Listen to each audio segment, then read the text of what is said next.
મારું નામ છે વલ્લભ શાહ. હું સંદેશનો ફોટો જર્નલિસ્ટ છું છેલ્લા 40 વર્ષથી. વર્લ્ડ ફોટોગ્રાફી ડેની અમને ઉજવણીમાં મારા 8 ફોટા છે.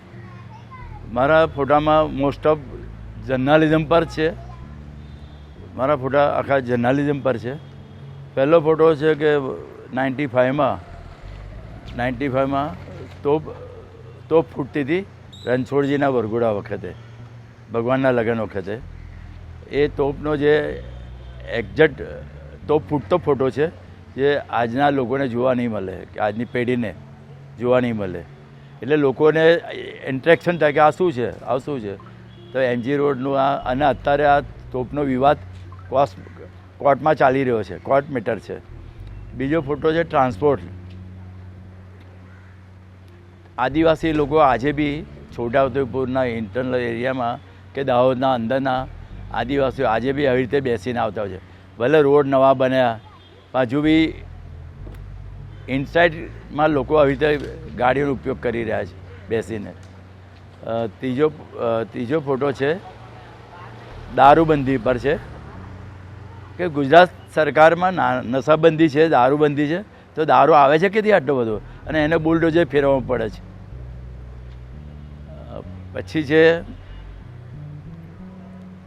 આદિવાસીઓ 25 વર્ષ પહેલાં રામના મુખડા પહેરતા હતા, 25 વર્ષ પહેલાં આદિવાસી, અને ડબ્બામાં ઢોલક બનાવીને આ તે.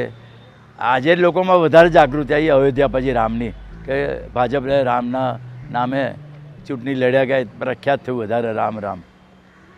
પછી છે એક ફોટો એમજી રોડ પર વર્ષો પહેલાં આપણું બરોડાના 4 દરવાજામાં એક કોમ્યુનલ અવારનવાર થતા હતા. 15 દિવસ કરફ્યુ રહેતા હતા, મહિનો કરફ્યુ રહેતા હતા.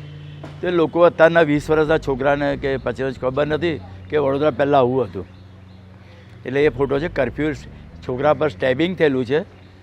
રસ્તાઓ કરફ્યુ હોવાથી દુકાનો બધી બંધ છે, માંડવીનો એરિયા છે. પછી આપણે આ એક બહુ રાજકીય ફોટો છે. એક કોંગ્રેસ સરકાર હતી, મનમોહનની સરકાર હોય, એ 50-60 રૂપિયા જ્યારે પેટ્રોલ હતું ત્યારે આ લોકોને ભાજપવાળાને મોંઘું લાગતું હતું. તો કહેવા મતલબ એવું છે કે ભાઈ હવે આપણે આ ફોટાથી ભાજપને શું કહીશું, હવે તો 100 રૂપિયા થઈ ગયા. એટલે એ ફોટો છે. પછી છેલ્લે છે તિરંગા, જે આપણી શાન છે એ બતાવી છે, જે કન્ટિન્યુઅસ એક જ ફ્લેમમાં છે નાઈમદે લગાને, એટલા માટે કે આ ખબર પડે કે આ બરોડા છે.